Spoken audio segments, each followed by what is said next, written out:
everybody, it's finally Friday, and thank God it is, because I'm tired today. I'm so tired.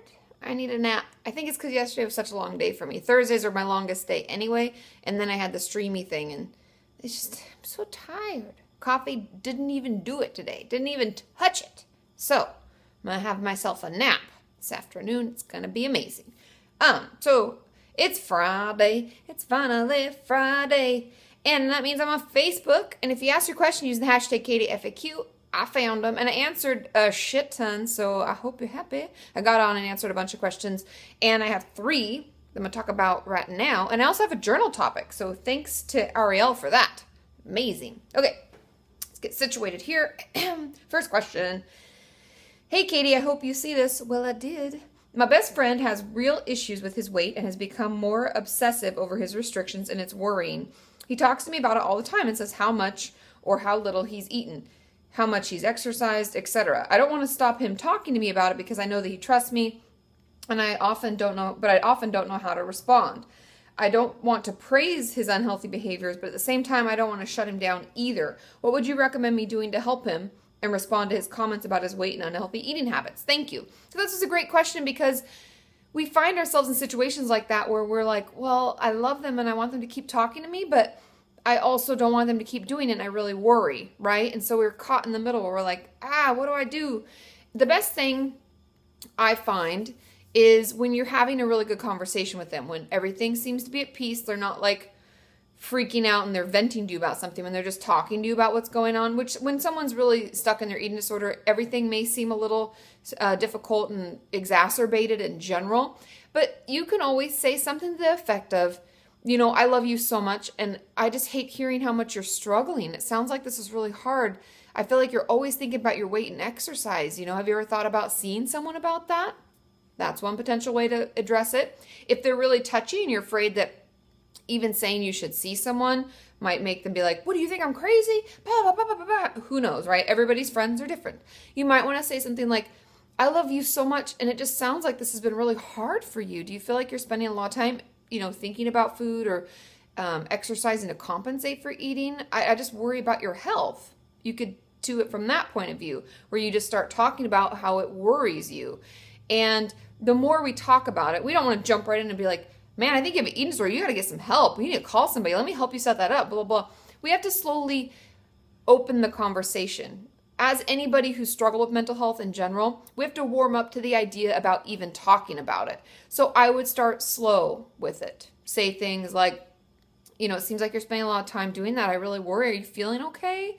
Have you been tired lately, or you seem really tired? Maybe you should eat a little bit more. Maybe your body's really tired, or, little ways you can start noticing the issue and start talking about it so that they can get more comfortable talking to you about it. And then you can, even tell them about my videos, have them hop on and just check things out if they want to. But that's something that may come down the line after we've been talking about it a little bit more. Does that make sense? I hope that's clear. And if any of you have found the perfect way or the good way that worked for you to talk to your friend who you've been worrying about, let us know below, because we can each learn from one another, and it could be really helpful to this person, because maybe one of the things I said, she's like, no. And then somebody will say something below, and that's like exactly what she needed to hear. So, okay, I hope that helps. Question number 2. Hey, Katie, I've had the same therapist for 10 years. That's a long time. I love her, and we have an awesome therapeutic relationship. I've made so much progress with her and with a lot of issues. However, we haven't been able to make a lot of progress with my BDD or my eating. And in the parentheses says binging and restricting. Should I get another therapist just to help me with my BDD and issues with food and keep my current therapist for everything else? I feel like I'd be being unloyal to my therapist I have now, and I don't want to hurt her feelings. She's an awesome therapist. Thanks. Now, there are a couple things I want to talk about. The first, that's why I said that's a really long time, like 10 years. The interesting thing about therapy is that it's actually kind of good for us to switch from time to time. Now, that's not to say like, oh, I've been with someone for a year and we're like, oh, you should probably find somebody else. It's not that kind of a quick switch. But if you're feeling stagnant, which it kind of sounds like you are, it sounds like you worked through a lot of great things with her, and I have no doubt that she's amazing. This is in no way a judgment on your therapist or how she's doing. But there comes a point in time when we sort of plateau with people. Like, I'm only good at certain things with certain people because they work with me well when we're talking about eating and restricting, let's say. But when it comes to maybe their anxiety around the workplace, I can still work with them, but they may find it better with someone else who maybe specializes in that niche thing. And in my experience, and somebody just made a comment about this that I read today, that a lot of people in Southern California specialize in eating disorders. And that's true, but not really. So, that being said, a lot of therapists don't really know what they're doing when it comes to eating disorders, and so they can't really help us through it. Hence why I think you've done all this progress with her, but you haven't worked on your BDD or your eating, because that may just not be her forte. Like, she doesn't really know about it. And so I would encourage you to see a specialist, someone who actually has worked in a clinic or some kind of eating disorder treatment center. And so they do actually know how to treat eating disorders. People can just click buttons. I don't think us regular folks, when we're looking for therapists, know this. But when we sign up for something, they just say, what do you specialize in? You just check boxes. There's no like certification they check for. I don't have like the eating disorder certification. It's just my training was in it. And there's not really any way to know if someone's really properly trained. And that's the unfortunate part. I'm hoping that in the future they'll like change that so we can find the best people for our problems, right? That'd be ideal. So I would seek out somebody else. I'd find someone who specializes in it. I'd even ask your current therapist to refer you. And I would just be honest. I'd say, I love all the work we've done, but the thing that I'm really struggling with most right now is my BDD and, my binging, exercise, purging, whatever it is, and have her refer you. And I would just see that therapist for a while. I'd take a break from your current one. You don't have to stop seeing her, and you're not being unloyal. It's about you. We're here to help you. It's your process. It's not about us at all. We're just the medium to get you talking and to get you working through things. So yeah, I'd start seeing someone else, a specialist, and I'd let your therapist know you're just going to take a break. Let her know how much you love her. I would have a session where you talk about all the things you've worked through together so you feel like, you're giving that 10 years of really intensive work its due, and you're talking about it. So yeah, that's what I do. Okay. Now, question number 3. Hey, Katie, how do you know the difference between a healthy lifestyle and an eating disorder? That's a good question. I feel recovered, but I don't know if my healthy eating is still a part of my ED. How do I know the difference?